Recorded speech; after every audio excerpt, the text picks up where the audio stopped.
আপনিও পাগল, আমিও ভবের পাগল। ভয় পেন না, চলেন। ছোট পর্দার জনপ্রিয় অভিনেত্রী সামিরা খান মাহি একই অবস্থা হলো। হঠাৎ পাগল ভেসে দেখা গেল রাস্তায়। হ্যাঁ দর্শক, এমনই একটি চরিত্রে অভিনয় করেছে মাহি।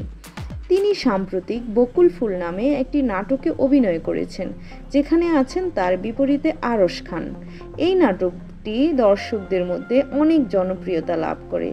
7 আগস্ট মাহি নিজ ফেসবুক আইডি থেকে শুটিংয়ের কিছু ছবি প্রকাশ করেন, যেখানে ছবিগুলোর চরিত্রে মাহিকে দেখা যায় একেবারে উস্কো খুস্কো চুলে, হাতে খাবারের থালা আর এক পাগলির অভিনয়। ছবিগুলো প্রকাশ হতেই ভাইরাল। অনেকেই বলছেন হয়তো চোখে পানি আসবে এই সিনটা দেখে। কেউ লিখেছেন ওরে আল্লাহ, একদমই চেনা যাচ্ছে না, অসাধারণ হবে অভিনয়। এখন অপেক্ষা পর্দা জুড়ে সেই অসাধারণ মুহূর্ত দেখার। ভিডিওটি ভালো লাগলে লাইক দিন, সাবস্ক্রাইব করুন এমন আরও ভিডিও পেতে।